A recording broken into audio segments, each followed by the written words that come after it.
talaga pong nagte-trending naman din po ngayon sa social media. Kung sino ba ang pinatutungkulan ng trans actor na si Sasa Girl dito sa kanyang kwento na di umano ay meron siyang nakatrabaho na isang actress na di umano ay sakit ng ulo. Sa kanya nga pong pa-blind item na kwento, sabi ni Sasa Girl, my gosh, yung ugali malala. Siya yung pinaka-attitude sa lahat. May one time, binagsakan niya kami ng pinto. Binalibag niya, apparently, nakakaloka. Lahat pala kami ng castmates niya, imbierna sa kanya. Bagamat wala pong pinangalanan si Sasa Girl, kung sino man itong attitude na kasamahan niya sa trabaho, may mga lumutang pong pangalan. Isa na nga po dyan, syempre, ang tinutukoy ay si Francine Diaz. Dahil daw po dito sa parang paklu na tinukoy ni Sasa Girl na nagsisimula sa letter F ang pangalan ng castmate niya. At syempre po, ang mga netizens inugat kung saang project ng nakasama ni Sasa Girl etong si attitude na actress. At syempre may mga nakatanda na gumawa sila ng Shake, Rattle and Roll movie ng Under Regal Films last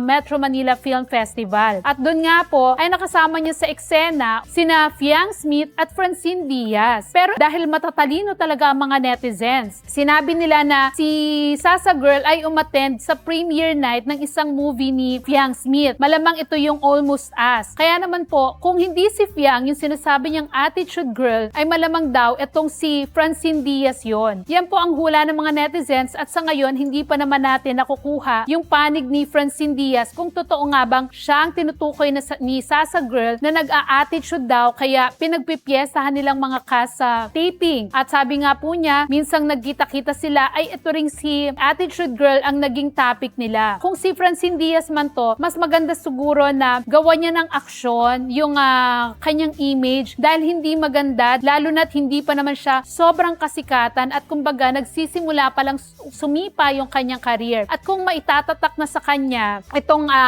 image na attitude at hindi siya makakasundo ng mga kasamahan niya sa set at malamang may magparating pa sa mga bossing ng kanyang attitude, parang hindi makakaganda sa kanyang career. At baka naman nag-uumpisa pa lang siya, may mga umayaw na sa kanya next time na kunin bilang bida sa project dahil magiging sakit siya ng ulo.